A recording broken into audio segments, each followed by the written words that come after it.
G'day everyone. Thought I'd have a discussion about a video I just saw this morning, which I think is really important. I hope you can't hear the rain outside. It's actually bucketing down at the moment, but I'll continue anyway. Tony Northrup did a great conversation about colour science this morning, and it backs up basically what I've been saying to people all along, that I really do believe that colour science is a non-issue with today's latest cameras. I have posted this before, so I'm not just taking it from Tony's conversation. I've posted videos before where I tested a Canon 5D Mark IV against the Sony A9 using 70 to 200mm lenses, and I honestly believe when you're looking at them, the images are almost identical, and I could make them identical with just moving a few sliders. But Tony did an actual test where he interviewed, I think it was around about 1,500 people, or he gave 1,500 people some prints to actually check, and I encourage you to look at his video after you've looked at this, and I'll put the link down below so you can look at that.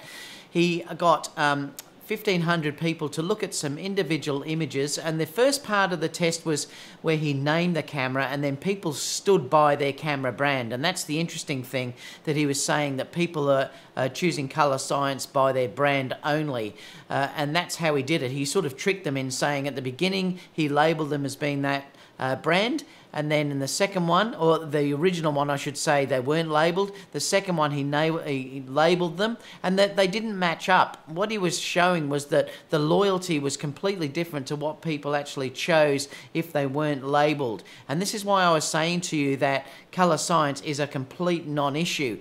But the interesting thing is that I wanted to actually discuss with you, when people chose what was their favourite colour out of all of the cameras, I wanted to show you this because this is really interesting. So this is what came out. He said the Sony was chosen by the most number of people, which was 1,336 people.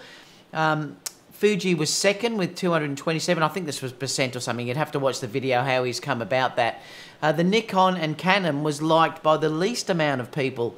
So this is really interesting, and this is why I'm saying to you, I think brand loyalty has more of an issue than what the actual colour is itself. Because like I've said to you before, that no client of mine has ever complained about any of the colours that I've actually used. And if they're not looking at them side by side, no one is ever going to notice a difference. Now, I know the Canon fanboys, particularly when they see this, are going to spit the dummy, and that's just too bad. I mean, you can't lie with what you've seen here.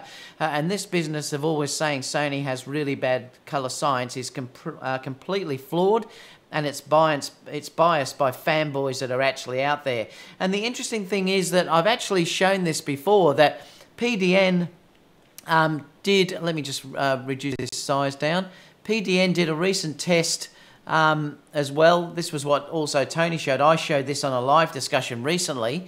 PDN did a recent test where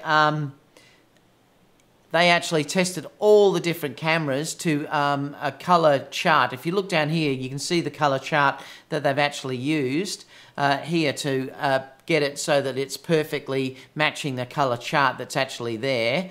And the number one camera is actually in it, with the Sony a7 III, for instance. Second was the a7R III, then it was Fujifilm, then it's Leica, and then it's Sony A9, and eventually the list just keeps going on. And like I said, I'll leave this link for you down below as well. But it's really interesting, and it does back up completely what I'm saying, that if you're looking at the colour overall, it really is a non-issue with Sony's particularly, and like they're saying here, two people here have backed up exactly what I was saying in previous discussions, when basically I got slammed by all the Canon fanboys and everything out there. And the thing is, you always go on about the skin tones. Well, I can tell you, if you do match it like that one I did against the 5D Mark IV against the A9, they are that close that it's not funny, and you could just manipulate it with a slider.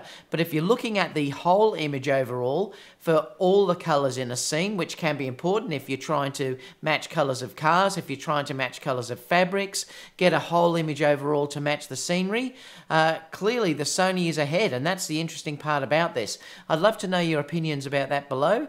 And apart from that, I'll see you all again soon for the next video. Bye for now.